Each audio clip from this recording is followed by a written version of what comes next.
Horse meat.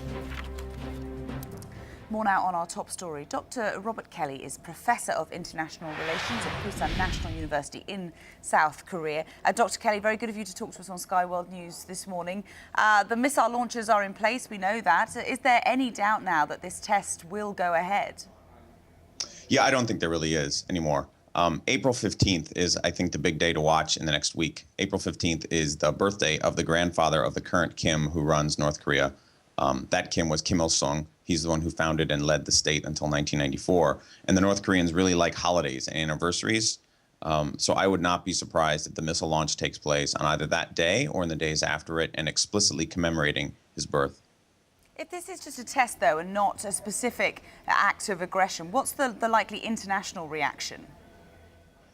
Yeah, I mean, it is just a test, right? And technically, North Korea as a sovereign state, they're allowed to do these things. Now, in this particular case, missile and nuclear tests do actually violate UN sanctions, so there is room for response. But in principle, since they are a sovereign state, I suppose they're allowed to do these things. I think the real concern, so my own concern, is that if they fire this too close to Japan, and that's where it looks like it will go because the missile launchers are on the East Coast, I'm afraid that the Japanese may shoot them down, which would be entirely understandable. But then the North Korean army, which is sort of the center of the state now, might feel compelled to justify itself against Korea's previous imperialist Japan and do something dangerous. That's my big concern in the next week.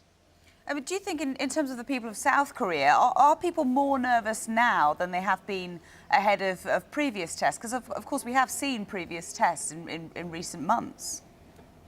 Yeah, that's true. No, I still don't have the sense that South Koreans are really that dangerous. I mean, everybody's paying attention. But, I've said this before sort of in other media, Koreans are not like running in the streets and sort of digging bunkers and emptying out the shelves at the supermarkets and stuff like that. People are aware, and there have been air raid drills. But there was just a report in the Korean news the other day noting that actually a lot of Koreans didn't know where their air raid shelters were.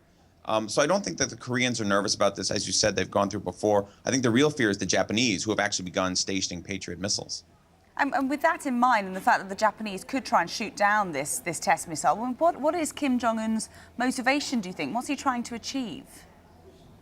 I think the missile tests, generally this crisis in general, sort of serves two big purposes. First, it's an attempt to sort of shake down, for lack of a better word, the countries around North Korea, sort of scare them into going back and giving them aid.